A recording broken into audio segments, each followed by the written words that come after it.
And will Gravity change their first pick from Shen? Possibly to Nidalee. We'll see. It is the Alistar, exactly the same bands. Different pick, though. Yeah, so this is interesting because while they are leaving Nidalee on the board, Braum is quite good against it. Being able to shield the Nidalee Spears is kind of a softer counter to Nidalee, and it's the beginning of a full team composition of counters with tanks and shields you can build against Nidalee. Maybe try to neutralize that pick a little bit, or dissuade TSM from doing so, in which case they could also get Nidalee on the Gravity side, but it's very unlikely TSM doesn't pick. There it is. Yeah, I think they also might lock in the Olaf here too, because Gravity looks like they want to take it away. If you pick up the Braum and an Olaf, you have so much zone control. You throw the axes down for slows, you throw the Braum ultimate down for slows, and you change basically the terrain of the team fight where people are allowed to fight you and kite backwards. So far, he's got multiple objects to block now, so he's going to have to pick and choose if there become any more coming from Team Solo mid side. Gravity wondering, Team Solo mid gets these same 2 picks. Probably going to work much like they did in the first game with those, bringing Dyrus down, low health from the jungle, to get that turret down in the swap. What can Gravity do to stop this early game? Yeah, have move on a higher impact jungle. I really wonder how moves Elise is, because that is the pick that he should be going with. It went through last game with no picks. It was actually very surprising that he didn't pick the Elise, as Evelyn was very low impact. Evelyn's been nerfed since the last patch. This is the 5.14 patch, so Elise has been through the buffs. Very, very powerful pick. Fits move style, high impact, even with the Sightstone. That's the adaptation. It's a good improvement. It's the only adaptation they've made so far. Yeah, still have the Shen. They've changed the pick order a little bit. They got themselves the Braum. But same bans. And as this series progresses, I wonder if we're going to continue to see those 3 bans, because it's honestly feeling like whoever has red side in this is getting so many power picks on their side because they're getting those first 2 picks side by side. Because there's just so much left up after you target ban Bjergsen a little bit. And Gravity, leave other lanes open. And Gravity doesn't really come into this game trying to play a flex pick game. They're like, get what we need, get what we want. It's plain and simple on the board already. But what are they going to take now for their last 2 picks here? They have a lot of defense, bit of damage in that Elise. They need to put a little more power in there. Yeah, they have to pick somewhat blind as well. Yep. Don't know what Bjergsen's going to be doing with that last pick. Let's see what Kane goes for here. Is it time? Is it? Oh, man. Kane? Go for the Urgot? I don't know. Blind pick Urgot? Azir swap to the last second? 2 seconds. I don't know if there's going to be a swap, boys. It is going to be the Urgot lock in for Keen. Scary. This is a full AD composition, save for the Elise if he goes AP Runegrave. Right. You know, it is a possible build, but a benefit of running double AD is that you have Braum with you as well here now. We saw this over in Europe. You run the double AD like Rocat was doing. It's an old strategy with the Braum where you're able to trigger the concussive blows much faster, and when you catch somebody, it's a hard CC catch. Yep. What is TSM considering that strategy with here in their final pick? Bjergsen has pretty much the pick of the litter here. So much is open that he still plays with this Ahri and Diana band. It's not really something he's been bringing out consistently. Yeah, in the spring, Bjergsen was countering Urgot with the Cho'Gath mid, but that's not something that's expected here. This is a more generic of the picks. It's still giving shielding if they want to make Dyrus go fast a little bit. More importantly, being able to lane someone with shields and defensive capabilities against the Urgot really diminishes the ability for him to poke. So this is very much a pick to split the lane with Keen and allow the rest of the teams to succeed. It's also a very teamfight-oriented pick here. We're seeing Bjergsen pick up an enabling role for Dyrus. The Lulu to help him get into fights, and then the ultimate, which is the AoE knockup on Lulu. But now, he's doing exactly the same thing. Speed him up to get into the fight, and give the AoE ultimate on top of it for the team fight. Because Dyrus is getting great position on the back line. Once again, more playoff kind of advantage, or pressure, I should say, going to Dyrus. The team really putting a lot into him in this game. We'll see if he gets a good early start once again. Like the Lulu, they have the shields coming from the Orianna in mid. Switch up the Sivir and their support as well as the Braum got taken away. What are we looking at from Gravity's side here? Does this composition work? It has a little bit more burst damage if someone is going to be running through them. Urgot can also reduce the damage of Olaf as he runs through, but it's really not that much change for the Gravity team, and it's an even lower damage composition than they had last time because there's no longer that DPS threat from the back line, and they're running a tank top laner. This is very much a tank ball with a Tristan in the backside. Also, your wave clear is awful.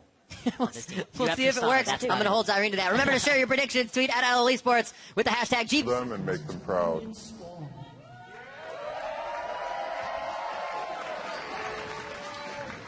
Dyrus has been here since the beginning of the LCS. One of very few players who have played in every possible LCS game in the regular season. And he's pretty much played in every possible LCS game because he made it to the finals as well. So I think he would be the only player to do that, which is incredible. They got to push it that extra step this year. Past Worlds and then one further to get themselves on that final stage maybe. That really, again, as we mentioned just earlier, casting your mind back to the previous playoffs, Dyrus was also given that chance on Rise, as I said, taking down Impact very well in their games versus Impulse. Now on the Olaf, TSM still putting a bit more pressure on his shoulders, and he's carrying it very well. Great game against Hanser to start off last game, and they're going to have the same Shen-Olaf matchup this game. We'll see if they swap it. Yeah, well, every game, Like Gravity has a new tweak to their level 1 strategy. Last game, they were exposed by TSM, had to retreat. This game, though, it looks like Gravity and Hanser and Move were able to get in here undetected, and the wards died afterwards. So unless TSM makes a really strange guess to go invade afterwards with the Nidalee, Zarian's going back and checking to make sure no one was seen by the wards. But this could be a really slick counter jungle move that could set Santorin way behind in the early game, because they're stealing the quadrant of the jungle that Santorin will be moving to next if this works well. Therefore, it makes the 3 buff really easy. They saw them. They saw them? Yeah, they saw them walk through. There was a ward at the pixel. Then why is Santorin going this way? I don't know. Because it's full counter jungle at this point. They may have thought that they actually backed inside the jungle after entering. Right. That's the only reason I can think of, because he saw him enter here. Well, that sucks. We'll see Santorin's move after this. We did see that Gravity played their strength, the AD and support, towards that bottom side of the lane. So if there was trouble in there for Move and Hanser, they had a lot of protection. Interesting play by Gravity. We were looking for that last game. They were able to pull out something here to get their foot in the door and possibly kind of set TSM off. Still happy to try and go aggressive in these lanes. Bunny Fufu walks forward. He'll be all right, though, with the Unbreakable up. Taking a bit of damage he did not want to. Hate to contradict this, but I was just told by the observers that they did not see them go into the jungle. Well, they're absolutely wrong. No. We will never agree on this point. We'll have to move they on. saw 3 people go in. They saw 4 people go in. They saw 2 leave afterwards. The important part is that Santorin was counter jungled early on in the game, and Move did pull off a strategy where he can get 3 buffs and get an early lead on Santorin. Now the question will be whether or not he can transition that with early game pressure. Right now, Move over on his blue, doing what he can. Santorin back towards the top side, has a bit of a spread between his camps now that he has to work with. But he should be all right, only down a camp. See where Move's pressure is. Keen on the Urgot in mid lane, usually gets a bit of focus from the jungler. And Move now with a better kind of clip at where he's farming, may be able to make himself present there a little bit earlier. Bjergsen wards. Also looks like he's back in the middle. He'll back. Yeah. Looks like he was just joking around, but he's got it. Very early tier probably coming for Bjergsen.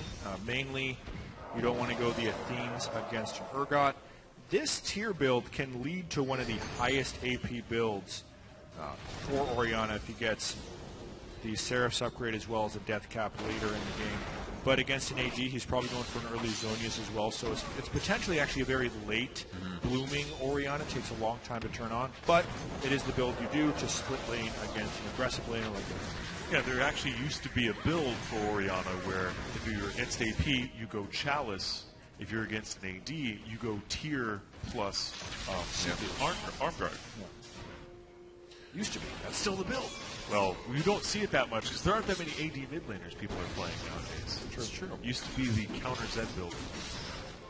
So a bit of back and forth up top. It looks like Move is waiting for a bit more of a commitment from Dyrus, or possibly a bit of a appearance from Santorin. But it doesn't look like he will find either. Push up to the lane, and Move's going to be wasting just a little bit of time here. He'll get some damage on the turret with Hanser. No big deal. Actually, wait a minute. Wait a minute! Yep. Oh! It's that old song and dance. They take down Dyrus right away. Early pressure of the Elise, no backup by Santorin. Move was a little bit slow. Sorry, Santorin was a little bit slow from the counter jungle. Move is a little bit ahead of the game. He hasn't even got back to base yet, so he's been doing a full cycle. Dyrus has also got himself poked down a little bit low. The early gank and damage potential of the Elise is so much greater than that of an Evelynn, and The long con of whatever Gravity pulls off early game is working now. I'm just surprised that Hanser was able to zone Dyrus from the lane for so long that actually ended up with the turret. It's a Shen pushing in an Olaf. That's a good point. Doesn't have really any way to get that wave pushed up too much harder than just auto attacking with some key strike passives. So good play there, and Dyrus did not have teleport, so that was also a long walk back to lane. He'll find no resistance once he gets there, but he wants to start cleaning up this CS, get himself back in. So it's not going to be the same game for Dyrus' Olaf to start off here. TSM may have a bit harder trouble dictating the first objectives. And I think what could be more important is it's not going to be the same game for him. He starts out with first blood instead of being behind In a better way. the entire game. Absolutely. Yes, last game he got soloed at level 5 while clearing a pink ward in the mid lane and then never recovered. Yeah. And throughout this entire split, when Move has fallen behind early, I can't remember a time where he's recovered gracefully. This is a guy who's very good at snowballing games from ahead, and First Blood is the best way to try to get that position. And Santorin's style of farming seems to be the perfect counter because Santorin just slowly but surely gets more gold than him because Move is placing all these wards, spending his time with that, not having huge pressure-oriented ganks, and Santorin is looking for just opportunities, and in the meantime, he is farming like crazy. Yep. Keeping himself in that jungle, swiping away at minions, giving the team a chance now to head top side with him. He has cleared that top side, so he is now present, taking down this turret. Almost down. Bunny Fufu should be able to hold this with the rest of the team. Mid lane, Bjergsen has a bit of a lead, but there's going to be no walk up from either of them here to try for this top lane tussle. Everybody's back. No kills coming from that one yet. Just still Gravity's one on Dyrus in the top lane. Good pink wards, however, from Team Solo Mid as they're kind of setting these things up. That pressure in the top lane could have been a fight. Good to have Very vision. close. TSM, they feared if they stayed even one more auto attack that the fight would have erupted. I still think they're going to end up getting this turret. Yeah, they brought the 80 carry Tristana up here to see if they can actually shove this wave back out. But it looks like they're just going to back off because they don't have adequate ward control. Move, if they do walk up to this turret, it looks like Move is actually placing himself to walk all the way around. And TSM doesn't have the ward coverage to cover this.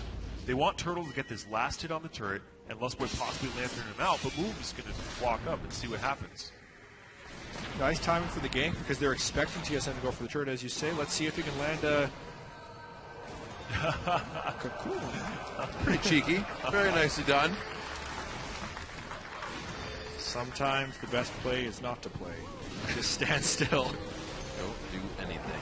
And I like this from Gravity, taking the Tristana, moving her up that top lane, because even if the turret just has 1 HP, it's still not the gold going into TSM's pocket. So keeping it alive is actually very critical for them maintaining a lead in the early game. So Move heads back, finishes up his jungle item. He's good to go. Cinderhulk for him this time. Still going shoeless. He's liking the barefoot run for the early part of the game. Be a little bit easier on Elise to get Repel into range. And we just see it back and forth. Altec 2v1ing here in the top lane pretty easily. Turtle and Lustboy not even putting any free damage onto him. Well, the reason is TSM just doesn't have good ward control on the river over Right. the turret. They don't so know they that have no area. idea if Move is coming in from the area either. Plus, they're actually respecting the Shen ultimate. It's a total That's a outnumbered good lane. point. Meaning Gravity could actually leave Altec up there relatively safely until these two hooligans start running around. Dangerous blue invade. Nice cocoon. Kind of predicted the walk from that pink ward just above, but they he went in. They don't have the area to fight in. They don't own this space just yet. Santorin giving some damage back to Move, but a nice follow through. Bunny Fufu gets there. They get the concussive blows to lock down. Unfortunately, it goes to Bunny Fufu, but a kill is a kill, and that's the second one here for Gravity. And it's the second game in a row TSM fails an invade in the same spot at the same spot. time You're in right. the game and suffers 2 deaths because of it. With the same members. The same 2 people. Come on, guys, learn from what happens. In this one, they didn't have the adequate lane pressure in order to make that invade happen. They didn't have a numbers advantage, and while I thought that they were respecting the Shen ultimate, something they failed to do in the first game, they failed to respect the Shen ultimate yet again. Back to the basics, man. Yeah, So that's working not for them, basic. though. There's the They've been running barrier. those drills. Same people, same place. obviously they look for some type of play around this blue area. Jumps in, nice repel there, dodges the hook and the Orion ultimate, and then it just gets turned around on Santorin. Great timing. I mean, it's going to be a 5v4. Yeah. Unless they're instantly killing someone, that's not a good invade. They thought they were going to be able to instantly kill Move, but they have to respect the repel. Nothing was stopping him from reacting to that play, and he reacted to the play. So Gravity now, even with all that, because the turret fell, on the goal. I don't think anybody was around to actually soak up the turret as well in terms of getting that goal. So they didn't get the bonus goal from proximity. So that turret was pretty much worth as little as it possibly could be. The Winions feel good about it. Yeah, they feel good about it. The minions if the base could buy items, they feel good about it. The guy in the fountain is rallying right now. We'll see what Gravity can do to stave off a bit of the damage here. Coming in from Team Solo mid. It's been a few kills in their favor, but they're not able to push back yet, as we said. Their turrets are still falling as they're losing members. TSM is getting that global gold, and Bjergsen's just an item, or I should say, finishing that Rabida. Yeah, playing the pressure game for the most part. TSM has the superior wave clear. Gravity has Altec as pretty much the only person in which they can clear waves. Now, we have seen teams do just fine without wave clear, but it hinges on one very important thing, and it's the ability to fight and win fights. As soon as, if Gravity falls behind at all, they lose the majority of their win conditions for this game. But as it is now, if they can meet TSM at the turrets, even though they can't keep them from reaching the turrets because of the minion waves, they can still win. A lot of it will key off of Gravity being aggressive and willing to take fights. Exactly, because if, like you said, they get behind at all, it's not only the fact they have no wave clear, and a Baron will make it so that that's shut down. They're double AD. You're going to have to rely on later Keen landing his Noxian Corrosive Charge and having a Black Cleaver to shred people's armor to even do effective damage against TSM. It's not exactly all your eggs in one basket, but they don't have a gigantic AP dealer coming into this competition. And it's always a little strange when you have a Tristana who wants to get to these turrets to knock them down, and then you don't have wave clear to back it up from the mid lane. Right. Because then it just becomes the Altec show and everybody's just trying to peel for him. Now, this when team fights happen, it's pretty much going to be Keen as supporting actor until he gets 2 or 3 items. The Altec show somewhat works. Look at the statistics. He's the guy to get the kills, clean up the late game, have decent positioning in this. Wild Turtle was the one kind of flashing forward, getting into trouble. He might be able to play off that again. Coincidentally, it was Altec that jumped in on Dyrus last game we saw in the mid lane that kind of threw everything out the window. So I'm sure he might be measuring that a little bit, making sure he doesn't get himself into too scary of a position. See where they go. Santorin in the back pocket of Bjergsen to see if they have any plays. Well, looks like they are completely fine with Gravity taking this dragon. Yeah, they do not have the vision control yet again to pull this off. Very big difference based on the early game from this matchup from game 1. Gravity is again in a very familiar situation. They love having a pressure advantage on Move in particular. Move is able to duel out pretty much anyone he would meet right now. Cinderhulk and the Sightstone, but mainly because he's Elise, he has that power. Yep. They have good vision control and objective control at the moment. The Move was always the guy to give away those kills, and now he has 2 of them on himself. He's always the guy that just stands there. He's like, take this, it's on a platter for you. But now there's more on Move's shoulders as well. Yeah, he's finally got his Sightstone back. There wasn't 2 ruby crystals being built into the Aegis of the Legion last time. A lot more coverage here from Gravity on the map to keep them safe in the early game. 3-0, just about 15 minutes in right now. TSM keeping that gold even from kills with the turrets they've been able to drop. Or I should say turret in that top lane. We're still waiting for mid to become explosive. Neither Keen nor Bjergsen has gotten going yet. That was kind of Gravity's idea. Get Keen going, we can carry the games here. Maybe Move will be able to put that into place now. It looks like Bjergsen isn't even going for the Seeker's Arm Guard early on. Or the Rabadons. He finished that up. Wow. He's been able to he's been able to stick with Urgot without the need of the armor item, so he's just going for a all-out AP build right there. He completes the Archangel staff, wanting a very early transform into Seraphs. Maybe he even goes. I'm not even sure what he would go with second item. That could very easily build in a number of different items. Oh, yeah. Death cap second or A lot of voice cap speculation second. could both work. No need to speculate. Yeah. The important thing is that he didn't have to go Seeker's Arm Guard, so he will be doing more damage, but theoretically be more vulnerable if he gets caught. Right. But another part on top of that, another reason why, is it wasn't an early Brutalizer. It was an early completion on Monamune, and it looks like a Hex Drinker coming in for King next. So he wasn't forced to build the Seeker's Arm Guard by the pressure. And as these tiers are charged up, Wild Turtle hits his Triforce Spike. Good time to have that on him if TSM can make use of it.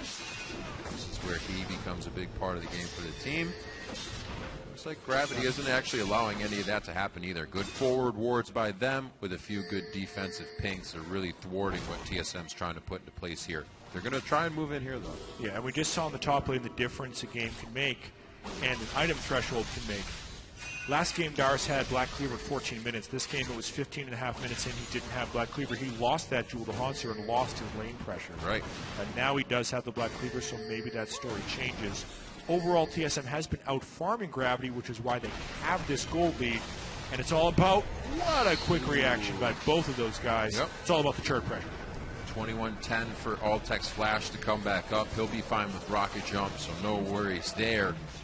And Team Solo Mid still able to keep inching forward. You got to think there's a fact of you pick nearly the same composition, the team's going to be able to read you at some point, but they're not letting Gravity do it. But they're just sieging this turret, and Keen is super late to this. No wave clear, takes you so long Walking to clear. through a lot of wards. Exactly. They can't even shove the mid lane despite the incredibly slow move there. But now they're going for a fight. Their only win condition here.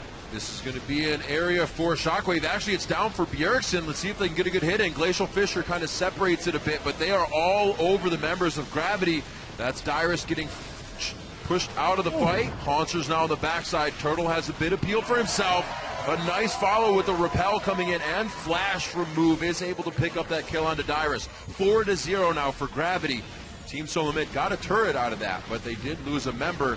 Is Gravity able to push something off of this, though? That's what we've been waiting for. They are. They have the Tristana, and you can see Move is coming around the side here to at least put some threat onto the back line as they retreat. Could be another catch, too. The Cocoon Gets the flash. Turtle, very, very scary to be able to close the gap on that for the rest of the Gravity team. Good choice by Move, and it looks like Gravity picks up their first turret of the game there, 17.5 minutes. Yeah, that's the brawly type of team fight that Gravity needs to go for when they have the Urgot and the Shen and the Braum. You can tell the resiliency they have on pretty much every member is what stopped TSM from being able to pick up those kills there. TSM very close to chasing down a few kills, but because they didn't commit focus onto one of the tanks, none of the tanks ended up falling, and it's a 1-for-0 plus a turret for Gravity. And also, if you jump back about 30 seconds before the fight, no Shockwave for Bjergsen in the fight. It just now came up. Yeah. And he wasn't able to add that to the fight, which could have been a game changer right there. The way that everybody piled into the center as that box went up would have been perfect. So great fight to take from Gravity's side. Good on them to recognize that and charge for it.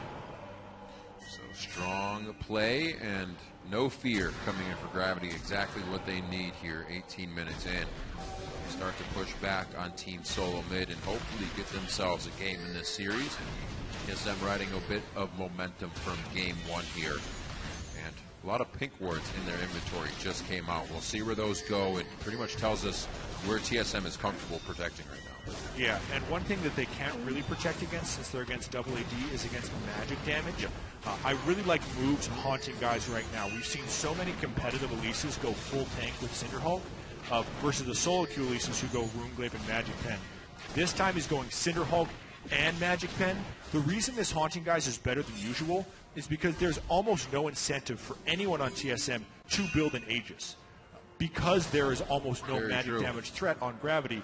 Therefore, the haunting guys with its magic penetration will take TSM closer and closer to 0 MR and make Move deal nearly true damage and become a real damage threat in this game. And he also has 3 of their kills, so actually building damage on him and getting a little bit ahead of the curve is very important. I want to see what he does with this build moving forward. How quickly does he get full Leandres, and does he go Rylai's to make sure that he can slow people down and have even more magic damage? Does it all synergize with Cinderhulk? It would be perfect. Synergizes as well with Braum. He would be such an enabler for the team to continue the catch, continue the chase, haunts or taunts, and everything works out. It looks great on paper. We'll see if they can put it into play. Yeah, big thing here is, again, the Dragon is being prepped. The ward covered is there by Gravity, and TSM would have to face check in, but they don't want to fall too far behind. This is interesting. No waves are pushed, so TSM is walking headlong into Gravity. Yeah, better not. That was a nice dodge out on the hook. No reason to fight for that. Gravity chooses correctly. TSM didn't have anywhere to go. This is usually them dictating down mid to take second-tier turret, but they didn't have the waves ready. But speaking of dictating down mid, they get the inside track on mid. They have the wave clear. They're going to get to this turret, and they've already set up for it as well. They could still. They made it happen, even though the wave was not there. You're right, Cyrene. A good bit of damage on the turret. They have to also make sure nobody gets swapped in here or engaged. This is specifically the time when Gravity would want to fight. Dyrus kind of unnecessarily pops Ragnarok right there, and this game will most likely come down to Gravity's ability to force fights on TSM when they siege.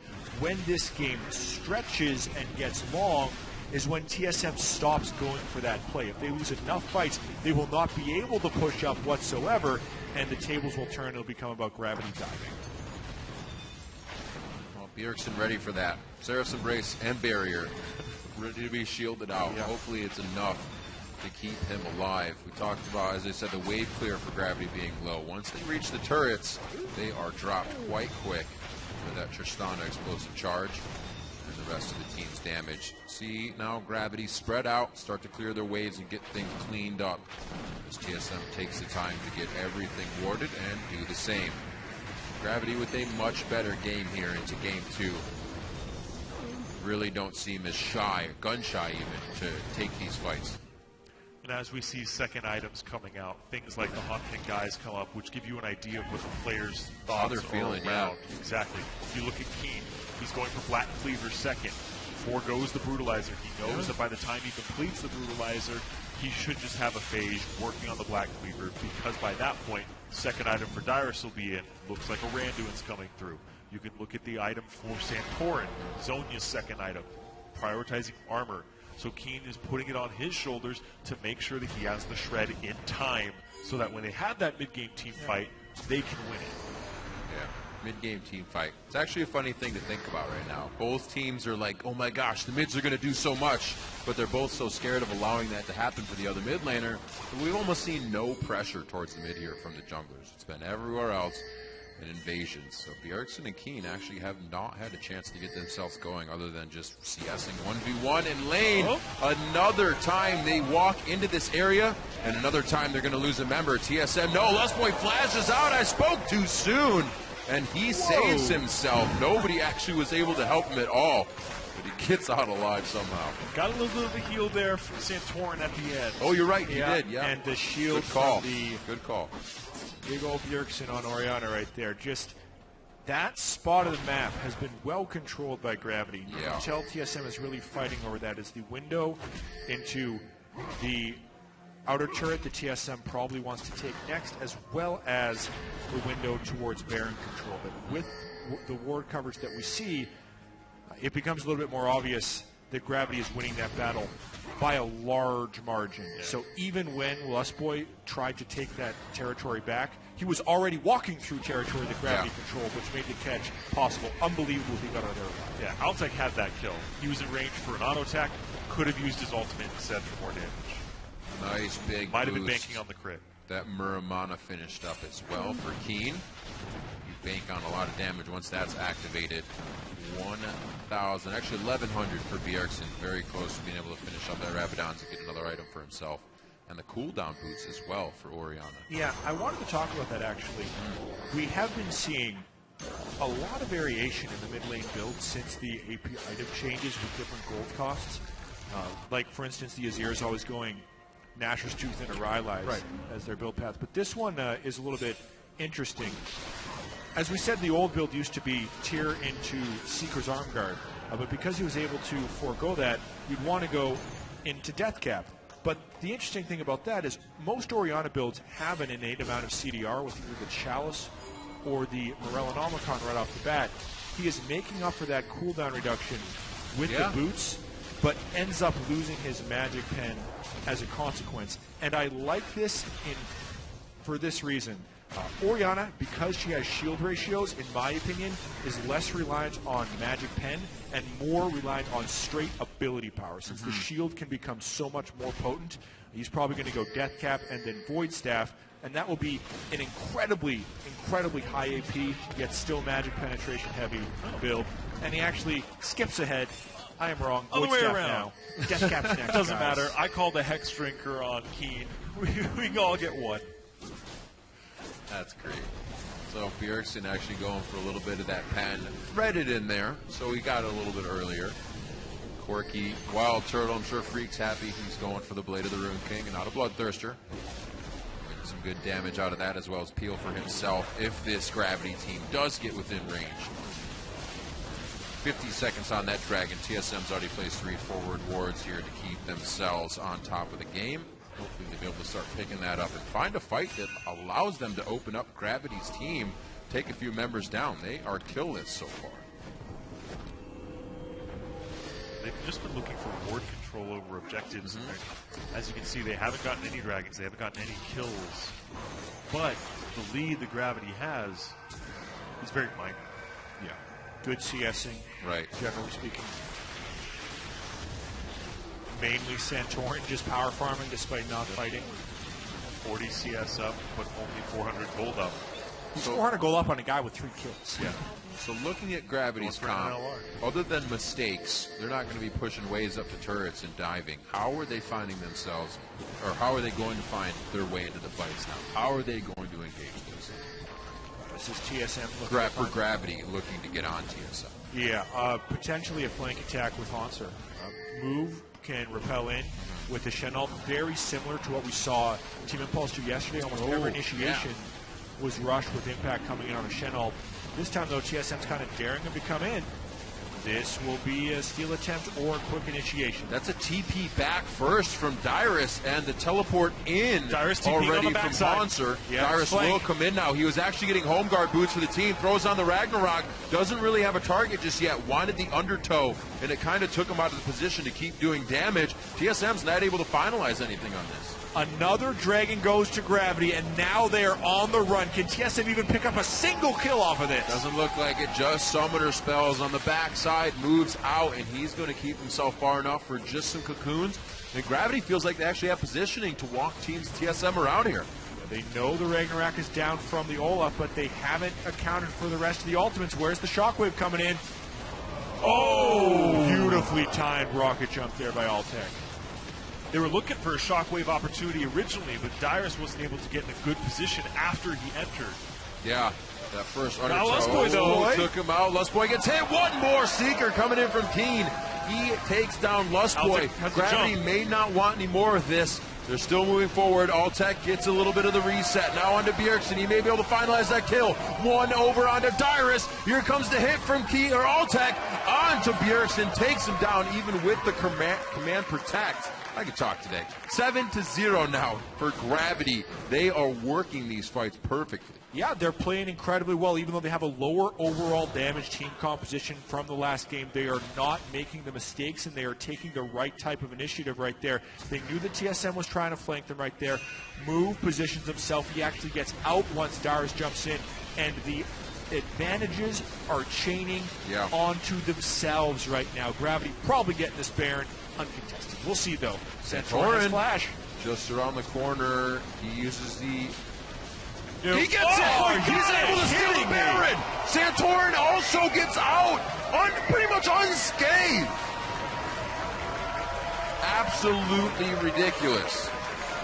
There's not much you can do about that. Hopped over the wall. Where's the crowd control? Keen could have suppressed, but Keen's ult is down. Yeah. That's about it. No buster shot. No buster. No ultimate from Keen. Both are down. You can maybe hit him with a cocoon, but that's it. If there's ever a time to say this could be due to language barrier problems, this is it, because to hold. Move is the one who needs to be communicating how to secure this Baron, and he was probably unable to do that. It's a very good In point. this specific instance, it should be secured 99.5% of the time, because they do not have to fear a team fight since they knew there were 2 main people dead. So the only thing you have to do, since they have wards on the outside of the pit, is stop damage or send a dude after him to kill the guy that's out there. There's no reason that should become a 50-50, but it did become a 50-50 because a lack of communication from Gravity allows the steal attempt. And Baron going over to TSM. We talked about the lack of Oh, wave my clear. word, this It just wave. blows it out of proportion. If he gets to it, but he's dead. Wow. Yeah, TSM's getting some turrets off this, though. Well, from stutter stepping everything they were doing in the first game to 8-0 coming up on 30 minutes. Gravity has completely flipped the first game on its head. They really have. But they're still... Okay. Give it to us straight. There's a thing happening here. Game 1, TSM had the majority of advantages, but were making some slight mistakes, and Gravity was capitalizing on small windows to stay close. This is flipped in that way, because Gravity, by all means, should be winning this game by a ton, but they haven't been able to fight TSM frequently enough. The turret pushes, the Baron steal has kept it even. TSM is sneaking enough turrets, and Santorin, even though he hasn't had any gank pressure, is keeping his gold up via the jungle. Yeah. It's still a low percentage win for TSM, but it's higher than you would expect being down 3 dragons and 8 kills to 0. Still very, very close. Early game, kind of in Gravity's favor. Saw Santorin have a rough jungle, but like you said, Zyrene, more of a farm style anyways. 136 to 80 in that as he kept himself in the jungle doing what he can as Nidalee. To the 3-0-2 of move. More presence in the lane this game, and it's really shown for the team to continue to snowball forward. But like you said, Jet, not enough presence when the time is right. Gravity has not had the waves in the right position after these fights. It's going to take them a while. 30 minutes now on the clock with that 1,000 gold lead. And they're still just kind of farming out camps, waiting for TSM to make the move. Waiting for that Baron to fall off. Very close to falling off as well. So TSM get 1 turret with the Baron. Everything's all said and done. It's not an absolute catastrophe for Gravity, but they would have really liked to have that. And they should have had it. It actually gives their team what they're lacking, Yeah, some pressure on these turrets. Everything. Absolutely. To add insult to injury, that's exactly what they need to force their advantage as the Baron buff. They have to wait for the next one. But luckily they also have a good Dragon timer going, so they can start syncing the Dragon buffs with the Baron buffs.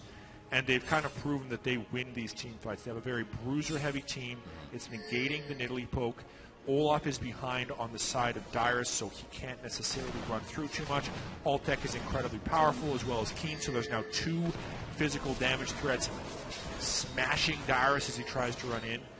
Things are just working out much better for Gravity as far as team fights concerned. But because of that Baron, it actually gave gold break points right before the Dragon on his back, where Bjergsen picked up Death Cap, you have Last Whisper completed on Wild Turtle, and Righteous Glory for Lust Boy. They wouldn't have had these items if they didn't get that Baron, because right now they're sitting with about 100, 200 gold in inventory, which could set them up for a team fight victory here and one of the first of the game for TSM. For skill. Possibly. If they get one. How crazy is that, though? 8-0 in kills, and you're still very close in goal 32 minutes in. They play the game. TSM has always been good at understanding where they're going wrong and how to stop it in a different area. Now you're even. Whether or not that's enough to keep them in the game in the end, Right over.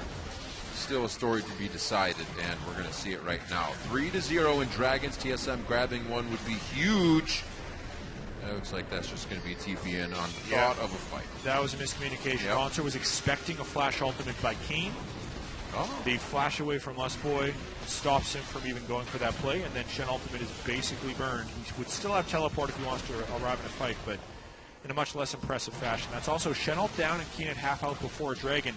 Maybe that makes it contestable. Gravity, though, going to force. They can burst this down real fast. Dyrus.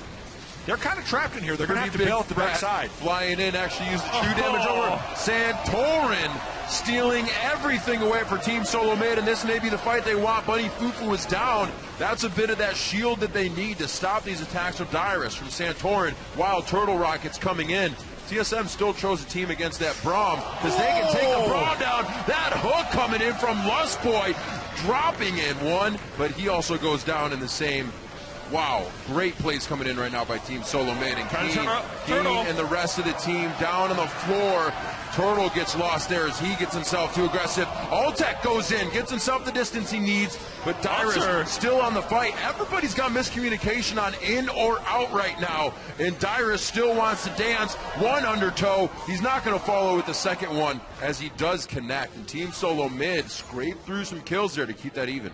First kills of the game for TSM, but they also delay Fifth Dragon. If they are able to stay on par with Gravity and able to pick up defensive items against this comp, they'll start winning these team fights. Oh boy, that was a mess of a fight. Santorin with the steal, though. First off, yeah, Gravity is... We knew they had no Shenalt and the Urgot was low, not to mention on the side. So this is an incredibly dangerous Dragon to even go for. They end up helping TSM begin it. Then TSM... Good fight for them to take because they're trapped and because Keen is off on the flank. Great juking by Move to stay alive in this fight, and then it's all about TSM chasing. At this point, you land the hook, you don't need to take it because they probably could have secured the kill with a manual Orianna ball move, and they don't need to continue to chase on for these kills. But Gravity hides where they think they have vision advantage. They're able to close that out, and it's actually just a trade back and forth for the most part. The most important thing about that, though, is the fact that TSM stopped the total Dragon denial. They get the stats for that 6%, and they prove that they can win a team fight if they can get rid of the tank ball of Gravity. Lustboy, though, caught out. Oh, that explosive charge is going to take him down. Like you said, Jess, sometimes you don't need to take the hook, but I think that was to save the rest of the team. There was a pretty good engage coming in from Gravity. You can see TSM still backpedaling all the way almost to the base, but they stop halfway. Gravity actually pulls up because they want to start pressuring on that Baron. Also watching Dyrus so they don't take any damage from those undertows on the top side. Pink ward for Dyrus lets him know that he's kind of in a safe area right now if he wants to start running back and forth and kind of play this vision game. Next to Bunny Fufu, though, so they know all about that. And Dyrus being towards the top side. Lustboy in 6 seconds. No home guards for him, so it'll take him a bit to get back. But after he finishes up his Talisman of Ascension, TSM's going to have 2 ways to really enter these fights as fast as they want. Yeah, they're potentially going to need it because they need to zero out people very quickly. Our questions have been answered about Move's build, by the way. Yeah, there's the Rylos. I like it. And honey, guys, it's the build he needs to know. So is it sword boots now? It could be. Honestly, Crushing though, boots? If we're playing the Find the Magic Resist item game, you would be losing because there is no magic resistance item at all on TSM, meaning the Sorcerer's Shoes would actually make him do true damage against a bunch of targets. So I would say he'd go there. There's a chance he opts for more defensive boots, though. That has its own merits as well, since TSM is putting out so much damage right now. Gravity giving Team Solo Mid things to think about now. Putting more than one thing on their plate. Mid pressure as well as Altec free pressuring in the top lane. He'll be able to walk down. Safety around that Baron area as it is going to call for Dyrus' teleport. He should be able to get a few more waves before something goes off here towards the top side. That gold, only a 300 difference still. Very, very close game. So Gravity have been holding the Baron area again, starving it out, making sure there's no vision, and they start the Baron up. They were also waiting for the Scuttle Crab to die down so that they know it's an opportunity. They're just looking for a fight, and they get it. Team switches around Santorin. They could still be going in. Dyrus going to teleport on the backside. Home guards. He's on to Bunny Fufu. Focusing the support. He goes on to Haunter. Dyrus really doesn't have a target right now. And it looks like he's going to be the one getting hit up. A bit of miscommunication there. Dyrus' teleport. Home guard was too late. Bjergsen gets taken out. That's the catch control that once Gravity assesses the fight can start picking out priority targets. And some split focus by TSM right there. There was a big ball of pain moving towards TSM, and Bjergsen put his shockwave on Altec and missed. Yeah. So Big loss of a team fight right there by TSM. This time, Keen was able to combo with Haunter for a very nice initiation. That's the play they were going for beforehand. And this time they pick up the break. Hallelujah. Exactly what they need this time. No Nidalee. You're good. But when you watch that team fight over again, Altec jumps over the wall and he doesn't even jump into the fight. He jumps over the wall to make sure he has a good angle on the team, and he causes pressure on the side. Because Dyrus TPs into the back line. It's a great TP from Dyrus, but they're split. Aside from the one team fight from Gravity at Dragon, these team fights have been awesome by them. Altec closes around the backside, and he also great timing on his rocket jump once again. He's dodged multiple shockwaves that way. And if you look at the overall health bar of these people at the end of the fight, if one shockwave lands on a group, it's actually a team fight win for TSM. This game, 14 kills to 2, been controlled by Gravity, but because of that fact, TSM somehow still in this. Because there was a group of 4 people to the left, and then there's just this juicy Altec, this huge damage dealer of Gravity on the bottom. But you have to respect him, right? He comes in from the side, kills one target. Bjergsen was hoping to pop him off quick, but not possible. Just seeing how difficult it is with this Orianna pick now against Move, who we've seen repel out, and Altec now jump out twice. Shockwaves that could have changed these fights. It was so smart of Altec to even use the first jump to separate himself from the group of people, being hyper conscious of what Bjergsen can do to the team if they're grouped up. That's why these guys are #1. They fell down a little bit now to the playoffs, and they're trying to prove that once again. Altec has been a big point of success for Gravity all year long. 22 shot calling in the bot lane for the early game, and then Altec's able to start taking over and cleaning up. As we said, he usually does. Dyrus, back and forth, fighting in the top lane. A little bit of wet noodle fight, not going to go too far. Keen was actually looking to make that a 2v1 as the pressure in the bot lane continues here.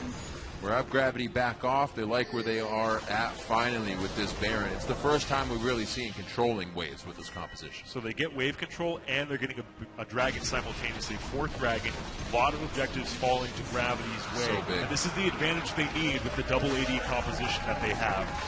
But even when you look at the double AD comp, you have full AP on Move. He does have the sword boots, and Haunter with so much HP that transitions into AP, or at least magic damage, and a banner of command.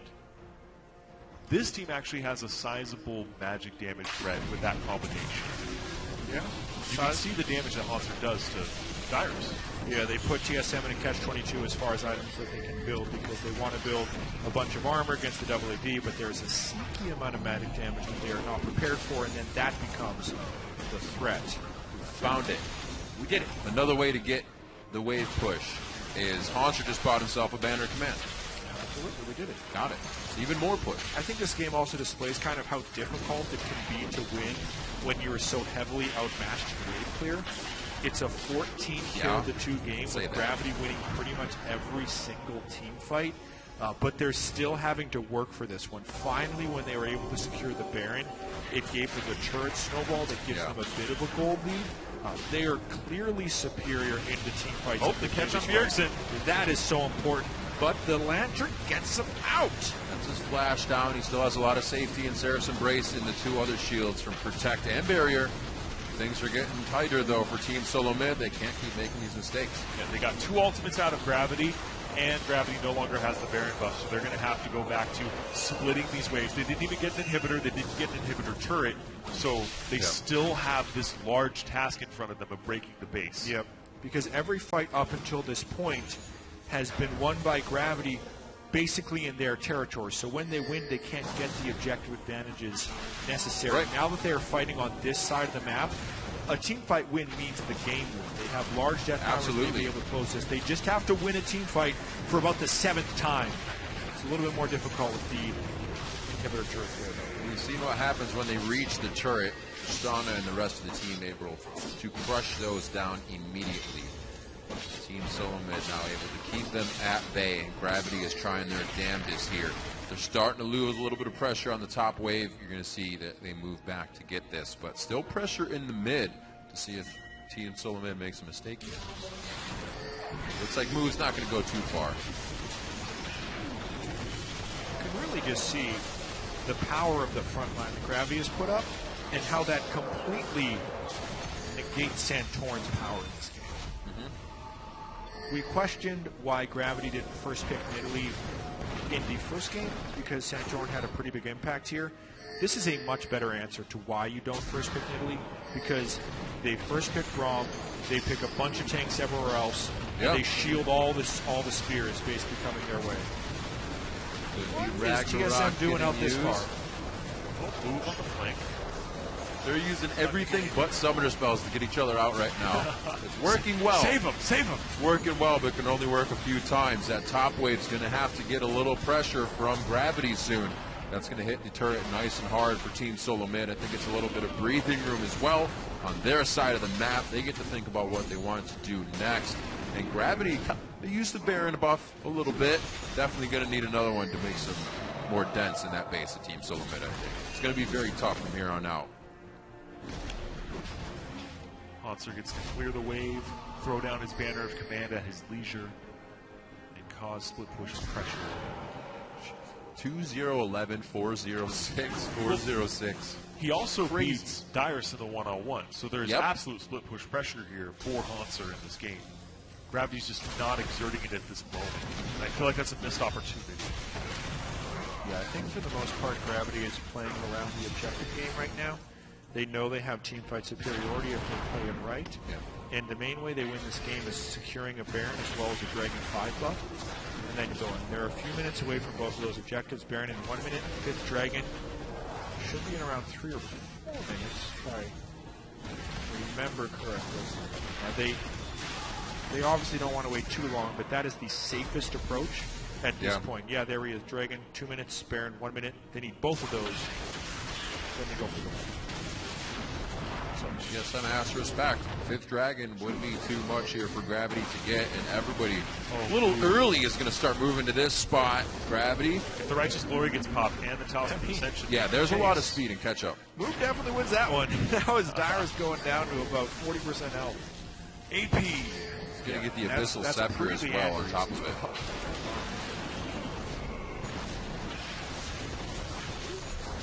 Thinking what? Would you think he gets the Abyssal Scepter before finishing? Seems like he might. Sure. No. Go either way.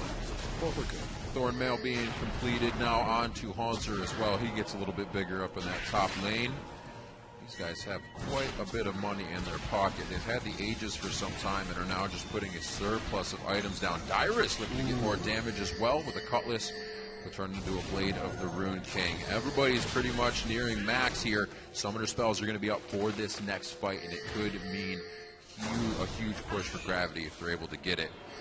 50 seconds for Dragon. Mistakes here would be gigantic for either team. They're going to go for Baron first, really. Try to whittle him down at Baron. May not even need Dragon. They actually going to start it, though, or are they just going to bait it out? Yeah, they can try and get a fight. Keen needs his flash to create their perfect initiation with the swap, so maybe they're just kind of dancing this one out for a little bit. Yeah, they just want to go for a fight. Finds a nice move. Oh, catch on Bjergsen. All those shields on Bjergsen actually not even being used there. His summoner's up.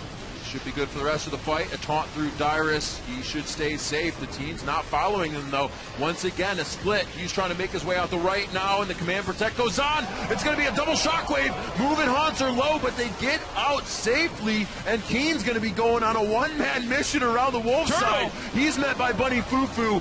We're going to see what can still happen. Turtle flashes out, keeps himself safe. And it looks like Gravity is able to just push TSM around. We talked about those summer spells. Everybody uses summer spells. Nobody dies. No deaths. And it's still going to go. Bjergsen's in flank position, as is Santorin. This type of chaotic fight could favor either team. Nice flash taunt coming in. Bjergsen low on mana. Can't get enough protection out this time. All the shields were used, and TSM still stayed to fight without the defenses required. This is going to start being inhibitors.